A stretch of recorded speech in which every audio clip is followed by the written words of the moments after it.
Toujours en embuscade, prête à défourailler ses combats futurs, le podcast de son commandement.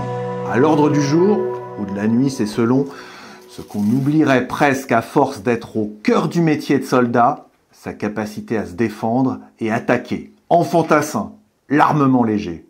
Et pour se mettre au goût du jour et au centre de la connaissance de ce sujet, nous recevons le commandant Timothy, officier de marque, armes légères d'infanterie et en particulier les armes d'appui direct. Mon commandant, bonjour. Bonjour le temps. Alors, compétences techniques, on a bien compris, vous êtes de la stat. Mais quel est votre parcours opérationnel ?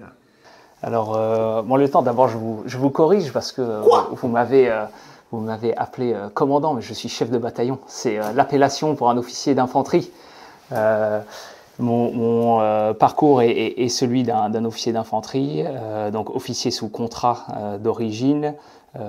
J'ai intégré un parcours assez normal d'officier d'infanterie, école d'application à Draguignan, puis un parcours un petit peu atypique sur mon temps de lieutenant, avec un passage dans un régiment d'infanterie qui a été dissous, puis j'ai essayé les forces spéciales, ça n'a pas marché, et ensuite j'ai trouvé ma voie qui était celle de l'officier d'infanterie dans la Légion étrangère, où j'ai été affecté au 4e régiment étranger, puis au 2e régiment étranger de parachutistes, où j'ai commandé ma compagnie. J'ai rendu mon commandement à l'été 2022 et je suis maintenant à la section technique de l'armée de terre, officier de marque armes légères de l'infanterie, en particulier l'armement d'appui direct, ce qui était somme toute cohérent. J'ai commandé une compagnie d'appui et donc je me plais dans cette fonction.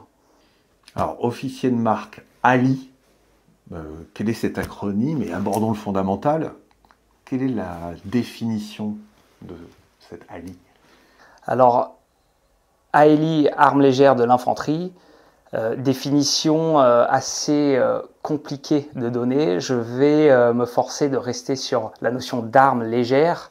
On parlera d'armes qui infligent une blessure à autrui, capable de neutraliser l'ennemi. Et la notion de légèreté, je pense, n'a pas besoin d'être définie. Et je pense que pour intéresser vos auditeurs, ce qui vous intéresse en particulier, c'est la notion de tout ce qui est pyrotechnie sur le soldat et les baïonnettes. Ah, donc l'arme légère, ça peut être aussi un couteau, une baïonnette. C'est pas obligatoirement un fusil d'assaut ou un pistolet automatique. Absolument.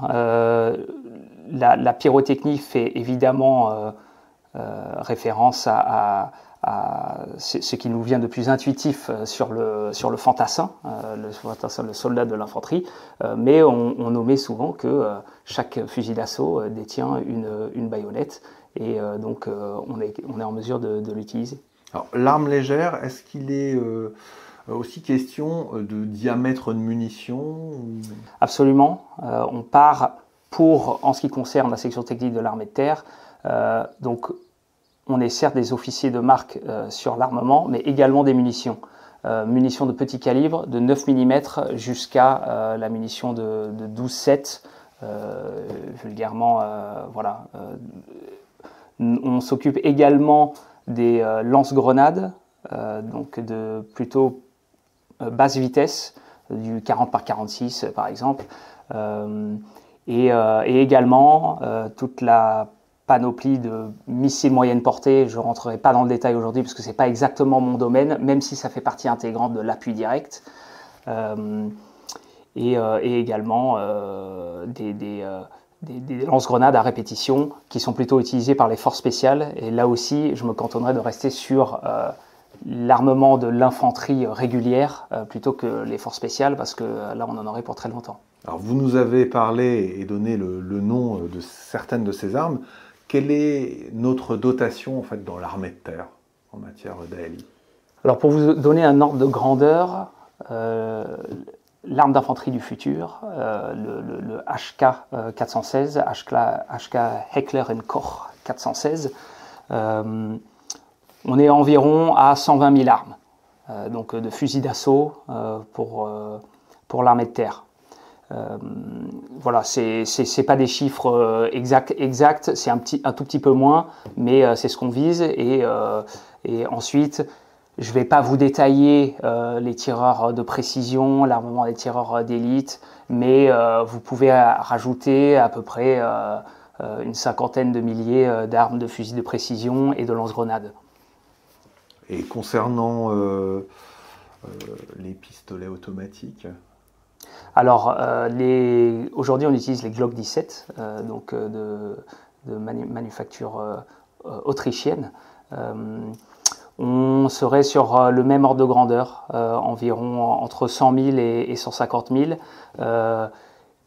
En vous parlant du Glock 17, parce qu'il nous reste encore des PAMAS et des PAMAC, les bons vieux PA de l'ancienne génération.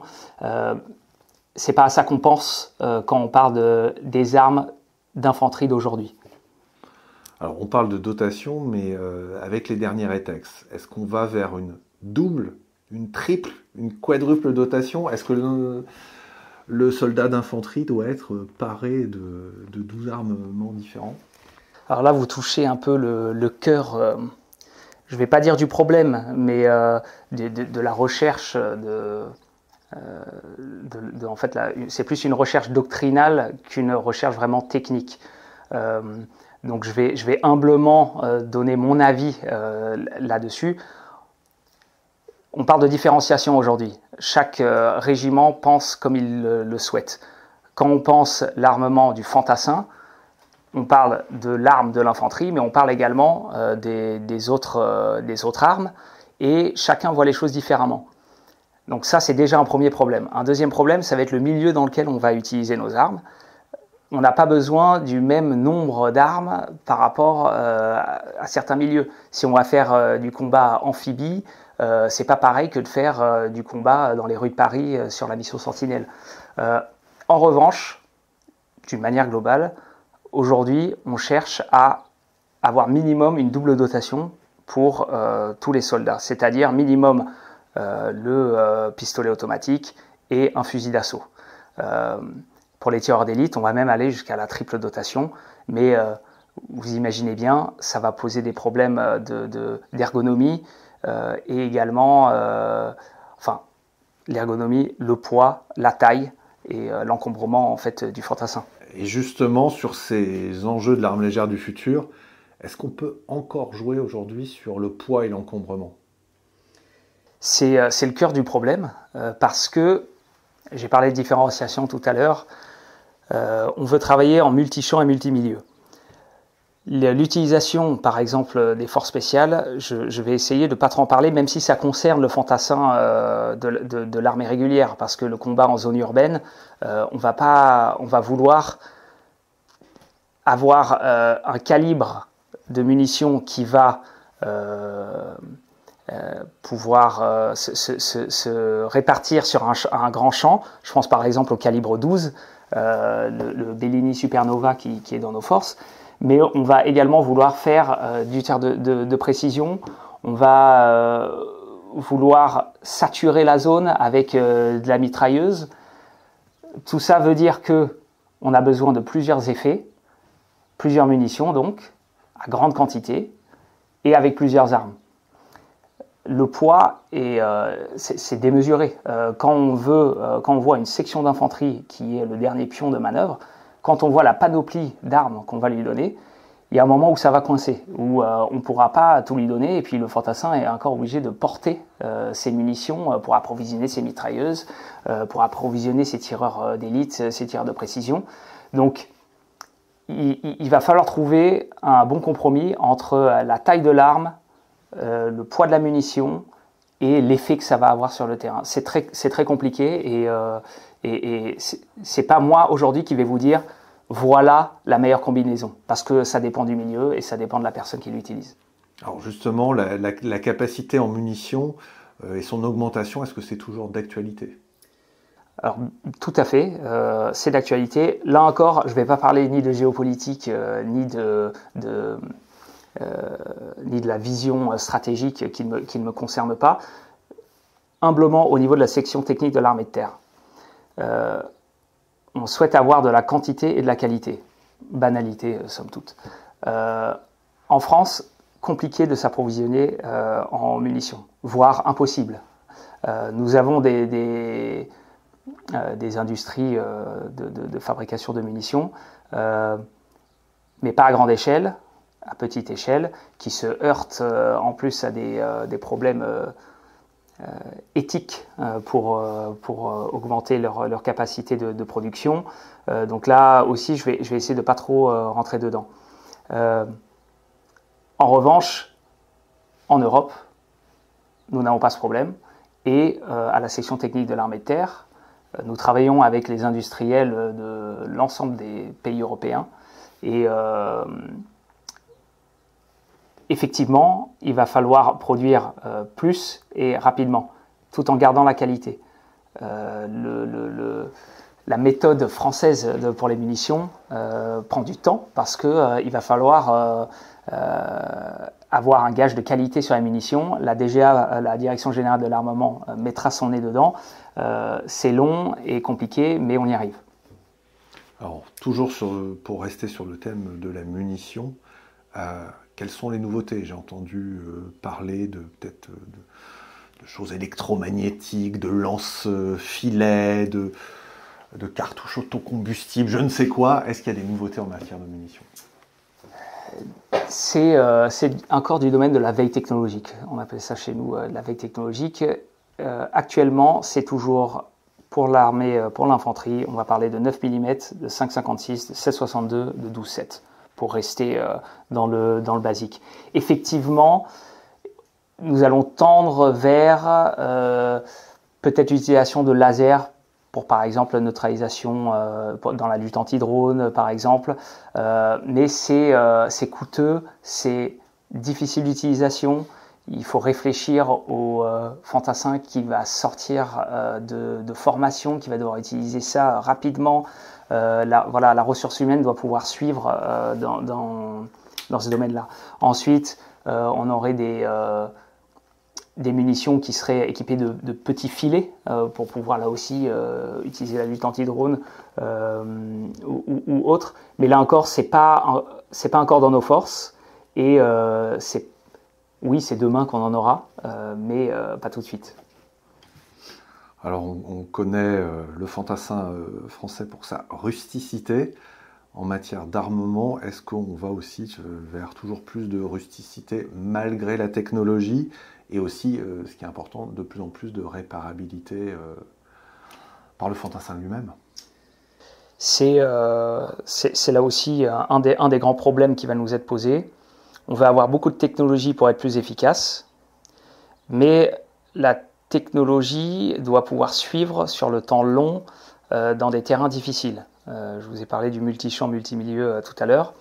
Donc, fait de base, l'arme doit pouvoir être utilisée par n'importe quel fantassin sans l'environnement qu'il y a autour. Je parle des pointeurs laser, de la vision nocturne, du point rouge viseur. Voilà, l'arme doit être effectivement toujours rustique et c'est là où on touche aussi à quelque chose qui nous titille. On a beaucoup de tireurs sportifs dans l'armée, dans le civil, qui ont tous leur vision des choses, leur vision de la meilleure arme, leur vision de la meilleure munition à utiliser. Sauf que ce n'est pas pareil d'utiliser une arme quand on est bien préparé, bien reposé, l'arme est bien nettoyée, la température ambiante est conforme à ce qu'on attendrait, la munition est pile poil celle qu'on veut, que d'utiliser ça quand on est fatigué, dans la boue, dans une tranchée, que sais-je, après avoir sauté en parachute. Les problèmes du fantassin sont divers et variés, et c'est bien là la difficulté pour nous, à la section technique de l'armée de terre, de trouver une combinaison armes-munitions qui soit capable d'être utilisée partout. Effectivement, il va falloir continuer les réflexions sur la rusticité de l'arme, et c'est là la difficulté d'avoir des armes qui sont précises, efficaces à des distances variées, mais qui soient capables de durer sur le terrain. Une arme, c'est avant tout de la mécanique, et on l'oublie souvent. il y a des matériaux qui sont utilisés qui ne résistent pas forcément au même choc que d'autres. Et donc il nous faut des matériaux qui soient capables d'encaisser énormément de coups, énormément d'impact, mais en même temps qui soient légères d'utilisation pour le fantassin, pour qu'il n'ait pas à trimballer des armes qui fassent le poids d'un âne mort. On oublie souvent cet aspect mécanique de l'arme quand on pense au maintien en condition opérationnelle qui se fait d'abord par le fantassin qui sera sur le terrain. Je vous ai parlé tout à l'heure de munitions. À mon sens, ce qui est plus compliqué de produire aujourd'hui, c'est des munitions plutôt que des armes. Des armes, nous avons abandonné nos manufactures en France, dernier étant la manufacture d'armes de Saint-Étienne, qui a été fermée en 2001, me semble-t-il. On arrivera à revenir à quelque chose de performant en France si on veut produire des armes à grande échelle. Ça sera faisable dans la durée. En revanche, tout ce qui touche à la pyrotechnie, je peux vous dire que c'est bien plus compliqué de trouver ce savoir-faire. On a des normes, des réglementations européennes et françaises qui sont, je pense que vous le savez, très nombreuses. Et de retrouver ce savoir-faire va être long, fastidieux et compliqué.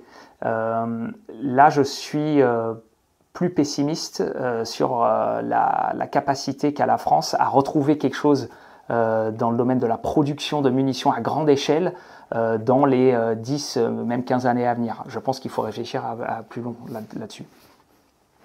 Alors vous parliez de maintien en conditions opérationnelles. Qu'est-ce que les fantassins de l'armée de terre peuvent réparer s'ils ont une imprimante 3D à disposition peut-être alors effectivement, l'imprimante 3D est utilisée par beaucoup d'unités. C'est quelque chose qui est assez nouveau, la réglementation n'est pas encore figée, mais ce qui est sûr, c'est qu'avec une imprimante 3D, on ne va pas toucher aux organes de sécurité d'une arme. Et on ne va pas modifier une arme avec une imprimante 3D, c'est interdit, et ça, c'est clair, ça a été dit, tout le monde est au courant. En revanche, on peut faire des petites améliorations. Je pense à une protection sur un rail Picatinny par exemple. C'est dans le domaine du faisable. Faut-il encore que l'imprimante 3D soit prête à être utilisée, donc il faudra l'électricité, donc c'est pas sur le terrain qu'on va pouvoir utiliser ça. Mais c'est encore assez nouveau et ça présente quand même beaucoup de risques parce que on peut faire ce qu'on veut avec ces imprimantes 3D et on ne va pas commencer à imprimer des culasses par exemple pour refaire son arme. C'est un sujet glissant. Alors on s'en doute, l'arme légère ça fait toujours trop de bruit. Est-ce qu'on a réussi un petit peu à réduire les problèmes auditifs que l'ennemi pourrait entendre et que nous, parfois aussi, on peut entendre en résonance dans nos oreilles? Alors là, on a la chance d'avoir des forces spéciales performantes qui ont déjà testé une vaste panoplie de réducteurs de son. Et donc on peut s'en inspirer, même si on va devoir trouver des choses qui sont plus rustiques et peuvent durer plus longtemps sur le terrain. Effectivement, lors de la distribution dans les régiments des Glock 17, les réducteurs de son étaient déjà présents. Donc ça existe déjà, mais c'est souvent pas utilisé parce que jugé pas nécessaire par le fantassin, qui lui va pas devoir s'infiltrer, aller neutraliser une sentinelle par exemple. C'est pas vraiment au goût du jour. En revanche, ça fait partie intégrante des réflexions dans les années à venir, parce que ça fait partie non seulement d'une réduction de l'empreinte au sol du fantassin, mais également de sa protection à part entière. Comme je vous ai dit, moi j'ai commandé une compagnie d'appui. Je peux vous dire que les tireurs d'élite qui vont tirer avec le fusil E4-2 de PGM, manufacture française, quand il va tirer plus d'une dizaine de cartouches, son spotter qui est à côté de lui va être complètement blasté et il ne va pas vouloir tirer une cinquantaine de cartouches. On va pouvoir, dans les années à venir, mettre des réducteurs de son sur ces armes. Et donc, tireurs d'élite, tireurs de précision et fantassin 00, le fantassin régulier, vont pouvoir accéder à des réducteurs de son. On parle de réducteurs de son et pas de silencieux, parce que en aucun cas l'arme va être silencieuse. Mais là aussi, ça va nous poser des problèmes de rusticité, l'encrassement. Est-ce que ça va être quelque chose qui va pouvoir être tout simplement lavé et remis sur l'arme? Est-ce que ça va être considéré comme du consommable? Beaucoup de questions là-dessus et des défis qui vont se présenter à nous dans les années à venir. Oui. Alors vous parliez des aides type vision nocturne ou point rouge. Est-ce que vous imaginez les évolutions et comment faire évoluer sur les années un matériel? C'est du maintien en conditions opérationnelles globalement. Ces systèmes de points rouges sont excellents. Ça, je ne vais pas dire révolutionner, ça serait un peu une banalité, mais ça a perfectionné la manière dont le fantassin peut combattre aujourd'hui. Mais quand la pile est vide et qu'il fait moins 10, moins 15 dehors, on doit être capable d'utiliser l'arme sans ce point rouge. Donc après, il faut se le trimballer dans le sac, il faut ensuite connaître son système de visée, savoir régler son arme, savoir démonter, remonter. Il faut réfléchir dans ce sens-là, dans le domaine technologique, et c'est excellent. Et le fantassin d'aujourd'hui et de demain sera plus enclin à utiliser ces matériels. Mais on ne peut pas se passer du bon vieux œilleton-guidon de l'époque et neutraliser son ennemi tout aussi efficacement.